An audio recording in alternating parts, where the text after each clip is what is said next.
15 love.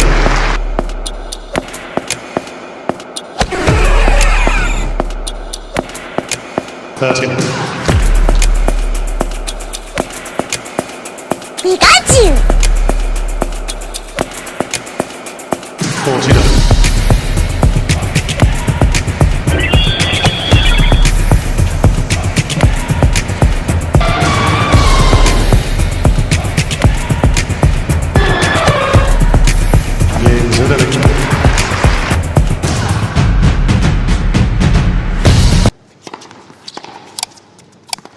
15 love. Hello everyone, it's me Mufti and welcome to the first tennis blog.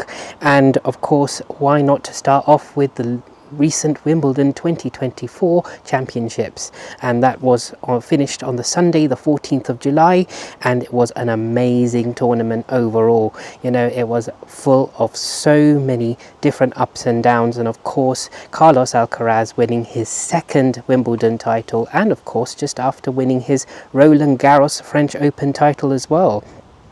And obviously he has just managed to cap with a former Spanish player, of course, his compatriot Rafael Nadal, as you all very well know, who beat Roger Federer on that very occasion in 2008.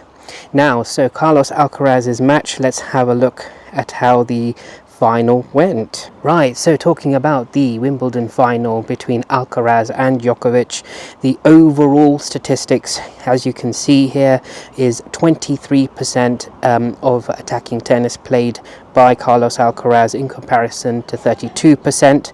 We also have the 47 out of 56 first serves went in was won by Carlos Alcaraz, 20 of the 39, 51% of the second serves, and of course net points won was 73%, and that is a key, that meaning that, you know, Carlos Alcaraz went to the net more often and of course won most of the points there.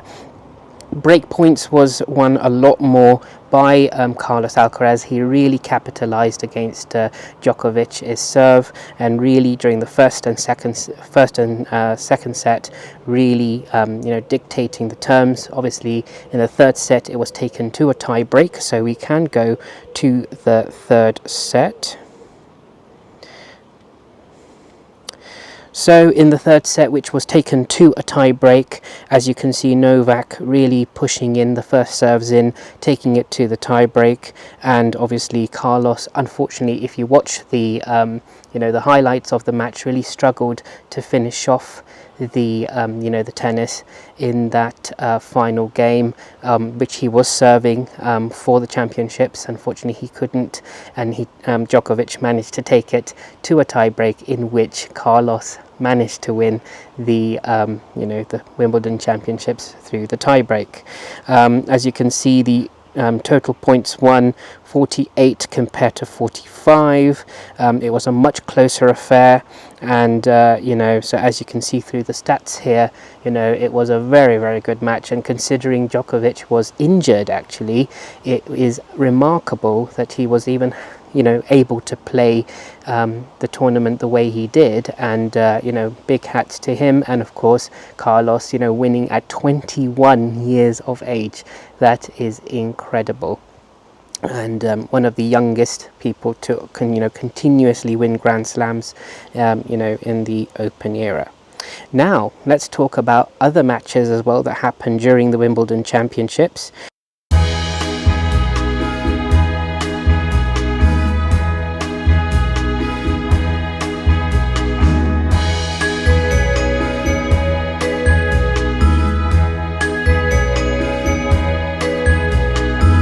Right, let's go on to the ladies' tennis for a second. And as you can see, Emma Raducanu, the famous British player, really played well during the tournament. She managed to win 3 rounds, unfortunately falling to the Australian Sun.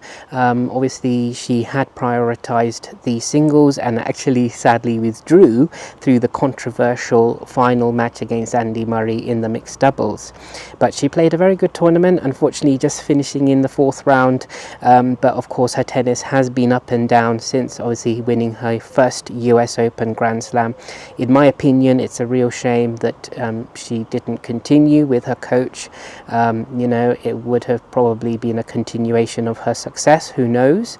But obviously, you know, players sometimes make a decision for certain reasons. So of course that is you know, that is where we are with Emma Raducanu, unfortunately just not being able to clinch into the quarterfinals of the Wimbledon Championships. But you know, high hopes, she's still young, so who knows, she may do a lot better going forward.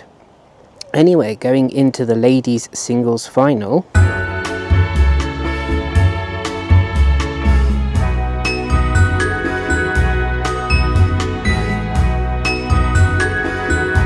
Right, going into the ladies final. So obviously this was a debut final for both players. This was Krejcikova and Paolini, both playing in their first final, obviously trying one of them to clinch their debut Wimbledon title.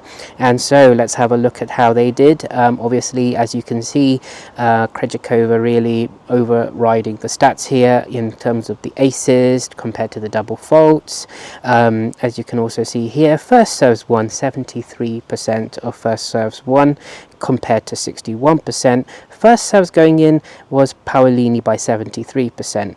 As you can see, the final score of that one was 6-2, 2-6, 6-4, and the break points one was 43% to 33%, 43% to 33%, 39% of the receiving points won compared to 32%, and 85 total points won by Krejcikova compared to 76, and 28 winners, you know, compared to 19. And of course, just going back, I totally forgot to mention to you the final score of that men's final against Alcaraz and Djokovic. It was 6-2, 6-2, 7-6 for that one.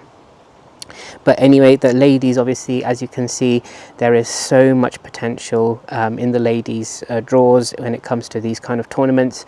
Obviously the Olympics is not far away, and obviously it's definitely looking forward to the Roland Garros venue for the French Open, where the French Open takes place for the Olympic Games. I'll be following that. I hope you guys follow it too.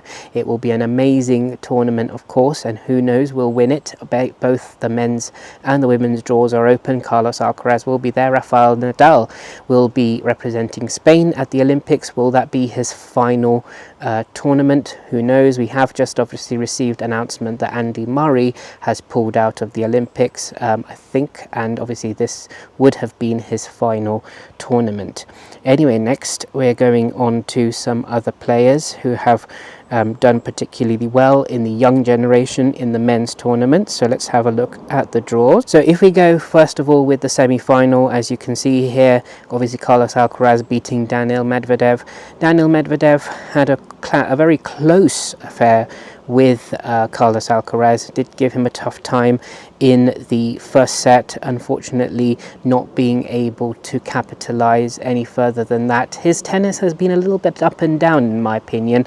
The Russian fifth seed at the Wimbledon Championships has really struggled a little bit with momentum, and obviously he's a great player when he plays, really, really well. He can really do amazing stuff, and obviously we hope that he can continue to play a bit more consistent tennis, maybe a little bit more tougher matches might help him. And obviously Musetti unfortunately losing to Novak Djokovic, that was in the semi-finals. That was a very it was definitely a one-sided affair. In terms of the quarterfinals, of course, in the men's singles, we had a few other members of the young generation. We had Jannik Sinner losing to Daniil Medvedev. Again, that was a 5-set affair, and of course Jannik Sinner can play amazing tennis on a good day as well. He can beat the tough people, so there's a lot of open opportunities for the men's side of the tennis in the younger generation. They can just really really do a lot of damage. And it'll be interesting to see in the Olympic Games how the players in the younger generations, you've got your Jack Draper of Great Britain, and you know, like I said, Yannick Sinner, Medvedev, Alcaraz, Taylor Fritz as well, Alex de Minaur of Australia, as we can see here, took the walkover, unfortunately lost, got an injury, and he had to pull out of the match against Novak Djokovic. But you know, these players are really up and coming, and so it's really an open stance where everything goes. And if we go to the fourth round, obviously you know, where we got Alexander Zverev as well. You know, he lost in 5 sets against Taylor Fritz, but again, he's someone who can really, you know, win the big matches as well, and he can do very well. So, you know, the Olympic Games coming up is a very, very open affair. Anything can happen, really. And so in the ladies as well, I think in terms of the ladies, if we go back very quickly, Rybakina as well, she's a former Wimbledon champion. She has unfortunately lost in the semi-final. Rybakina can also, you know, play a good day sometimes. You know, she can really beat the top players. You have other players as well. If you go in the quarterfinals, you have Ostapenko, who lost unfortunately in straight sets, and Svitolina, I tell you, the Ukrainian during the Wimbledon tournament, she really can destroy an opponent on court. It's just absolutely formidable tennis. And then of course in the fourth round we also had you know, we had Madison Keys. She can also play well. Again, she's been suffering with injury. Coco Gauff, the future, I suppose, Venus Williams, she can also play considerably well. Unfortunately, not doing so well, unfortunately, in Wimbledon in these last recent years. But she's still very young, and she has a huge future ahead of her as well. In terms of the third round, just a quick browse through Ons Jabeur, you know, the Tunisian. She really can do well. Unfortunately, she hasn't been able to win Wimbledon at all. She hasn't been able to win a Grand Slam at the moment as well. She's been very close, but hopefully, who knows, she might win the gold medal for Tunisia in the upcoming Olympics. But she is somebody who can also play very well. She just needs that inner confidence and get to the end of the line.